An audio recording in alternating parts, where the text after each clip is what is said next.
দর্শক, চট্টগ্রাম কক্সবাজার মহাসড়কের লোহাগাড়া উপজেলার চুনতি জাঙ্গালিয়া নামক এলাকা থেকে আপনাদেরকে স্বাগত জানাচ্ছি। আপনারা জানেন, সাম্প্রতিক সময়ে যেটি দুর্ঘটনার হটস্পট এবং মৃত্যু পরিণামে খ্যাত, আমি যেখানে দাঁড়িয়ে আছি, যেখানে সংস্কার চলছে, সেখানে গতকাল একটি মর্মাহত সড়ক দুর্ঘটনায় 10 জন নিহত হয়েছেন এবং তার দুদিন আগে পবিত্র ঈদ উল ফিতরের দিন ঠিক ওই স্থানে দুটি বাসের মুখোমুখি সংঘর্ষে 5 জন নিহত হয়েছেন। আপনারা ইতিমধ্যে জেনেছেন যে গতকাল বিকেলে অন্তর্বর্তীকালীন সরকারের মাননীয় মুক্তিযোদ্ধা, দুর্যোগ এবং ত্রাণ মন্ত্রণালয়ের উপদেষ্টা মহোদয় এখানে পরিদর্শনে এসেছিলেন এবং তার সাথে চট্টগ্রামের জেলা প্রশাসক, লোহাগাড়া উপজেলা নির্বাহী অফিসার, লোহাগাড়া থানার অফিসার ইনচার্জ সহ সড়ক ও জনপথ বিভাগের ঊর্ধ্বতন কর্মকর্তাবৃন্দ এবং বিআরটি এর কর্মকর্তাবৃন্দ উপস্থিত ছিলেন।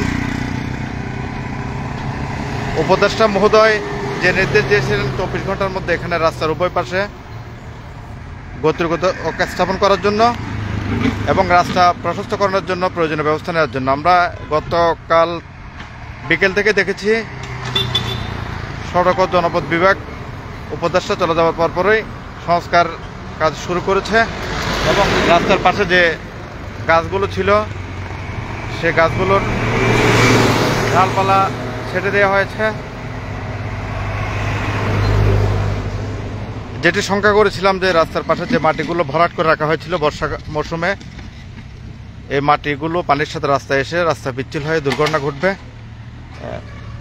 কালকে আমি কথা বলেছিলাম সড়ক ও জনপথ বিভাগের প্রকৌশলী আবু হানিফের সাথে, উনি বলেছিলেন যে উভয় পাশে ইটগুলো দিয়ে সলিন বিছিয়ে দেওয়া হবে এবং তার উপর বালি এবং অন্যান্য উপাদান দিয়ে রাস্তা প্রশস্তকরণ করা হবে এবং সেটি মূল রাস্তার সাথেই সমান করে দেওয়া হবে। আপনারা দেখতে পাচ্ছেন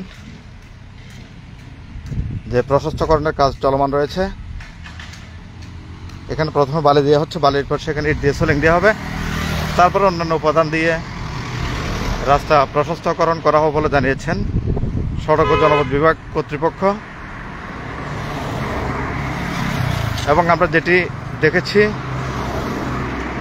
যে জাঙ্গালিয়া থেকে নামতেই বন রেঞ্জ কর্মকর্তা কার্যালয়ের দক্ষিণে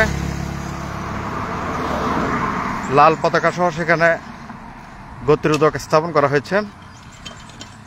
এই গতিরোধক স্থাপন করার পর থেকেই সামাজিক যোগাযোগ মাধ্যমে অনেকে শঙ্কা করছেন যে যেহেতু জায়গাটি অনেকটা নির্জন এবং অন্ধকারাচ্ছন্ন, এখানে অনেকে উদ্বেগ প্রকাশ করছেন যে এখানে ডাকাতি, ছিনতাইয়ের মতো ঘটনা ঘটতে পারে। কারণ ঠিক রাস্তার বিপরীতে যেটা রেলওয়ের রোড গিয়েছে সেটি ছিনতাইকারী এবং ডাকাতের জন্য নিরাপদ বলে মনে হচ্ছে এবং পথচারীদের জন্য অনিরাপদ যারা এখানে যাতায়াত করবেন। আরেকটি বিষয় আপনাদেরকে আমি বলে রাখি যে সাম্প্রতিক সময়ে এখান থেকে 1 কিলোমিটারের মধ্যে বেশ কয়েকটি ছিনতাইয়ের ঘটনা ঘটেছে, ডাকাতির ঘটনা ঘটেছে। এখানে অনেকে অভিমত প্রকাশ করেছেন যে অন্ততপক্ষে 2 কিলোমিটার সড়কে লাইটের ব্যবস্থা করার জন্য সড়কের পাশে, তাহলে অন্ততপক্ষে ছিনতাই কিছুটা কমবে। এই যে যেখানে গতিরোধক দেওয়া হয়েছে,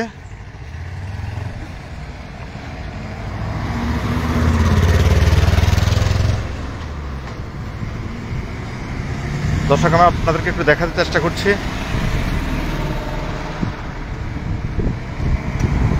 এই যে দেখুন, গতিরোধকের ঠিক বাম পাশ দিয়ে একটি রাস্তা চলে গিয়েছে যেটি দিয়ে ছিনতাইকারীরা অতি সহজেই বনের মাঝে লুকিয়ে যেতে পারবে এবং সেখানে আশ্রয় নিয়ে সেখান থেকে বের হয়ে এখানে ছিনতাই সহ অন্যান্য নানান ধরনের অপকর্ম ঘটাতে পারবে।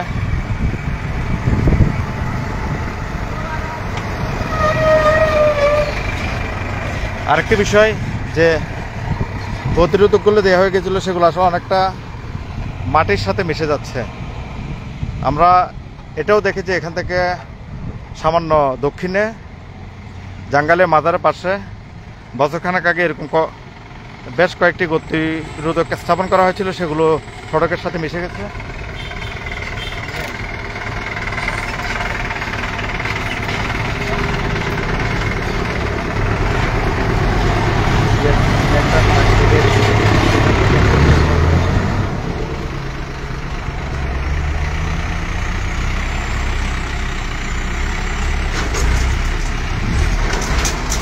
আসলে গতিরোধক কিংবা রাস্তার পাশে প্রশস্তকরণ এগুলো কিন্তু চট্টগ্রাম কক্সবাজার মহাসড়কের জন্য স্থায়ী সমাধান নয়।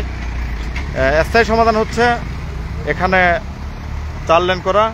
অনেক পরিবেশবিদ আবার 4 লেন এবং 6 লেনের বিরোধিতা করেছেন। তারা বলেছেন যেহেতু এটি বন্যপ্রাণী অভয়ারণ্য এলাকা, কিছুদিন আগে এখানে যে রেলওয়ে যে বনের বুক চিরে যে রেলের রাস্তা গিয়েছে সেখানে অনেক বন ধ্বংস করা হয়েছে। অভয়ারণ্যের অনেক জায়গা ধ্বংস করা হয়েছে, যেখানে আপনার এশিয়ান হাতির অন্যতম করিডোর হিসেবে পরিচিত ছিল এই চুনতি বন্যপ্রাণী অভয়ারণ্য। কিন্তু রেল লাইন নির্মাণের ফলে এখানে হাতিরা এখন অবাধে বিচরণ করতে পারছে না এবং বেশ কয়েকটি হাতি মার্চ 6 আগে একটি হাতি রেলের সাথে ধাক্কা গিয়ে চিকিৎসাধীন অবস্থায় মারা গিয়েছিল এবং আরও 2-1টি হাতি মরে যাওয়ার মতো ঘটনা ঘটেছে। হাতিরা এখন নির্বিঘ্নে চলাফেরা করতে পারছে না।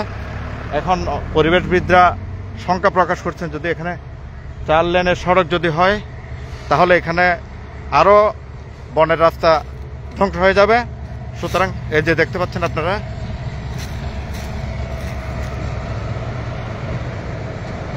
রেল রাস্তা দিয়ে রেল যাচ্ছে কক্সবাজার অভিমুখে একটি রেল।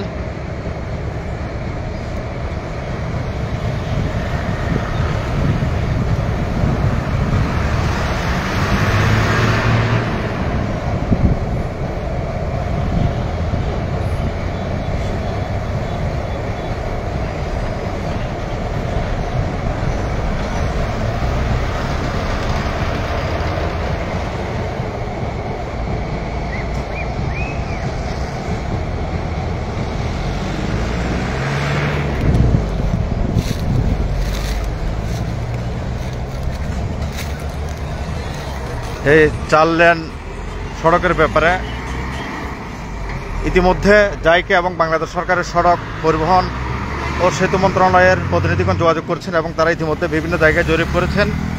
এই 4 লেনের মধ্যে তারা একটি প্রস্তাবনা দিয়েছেন, সেটি হচ্ছে চুনতি থেকে হারবাং পর্যন্ত যেটুকু অভয়ারণ্য এলাকা রয়েছে সেখানে ওভারপাস ফ্লাইওভার করে দেওয়ার জন্য। এখন পরিবেশবিদরাও সেটা মনে করছেন যে এখানে 4 লেন, বিশেষ করে চুনতি থেকে হারবাং পর্যন্ত যে অভয়ারণ্যর এলাকা রয়েছে সেখানে 4 লেন না করে একটি ফ্লাইওভার নির্মাণ করে দিলে বন্যপ্রাণীরা অবাধে চলাফেরা করতে পারবে। নতুনভাবে বনের মধ্যে আর কোনো ক্ষতি সৃষ্টি হবে না। সাধারণ জনগণের এবং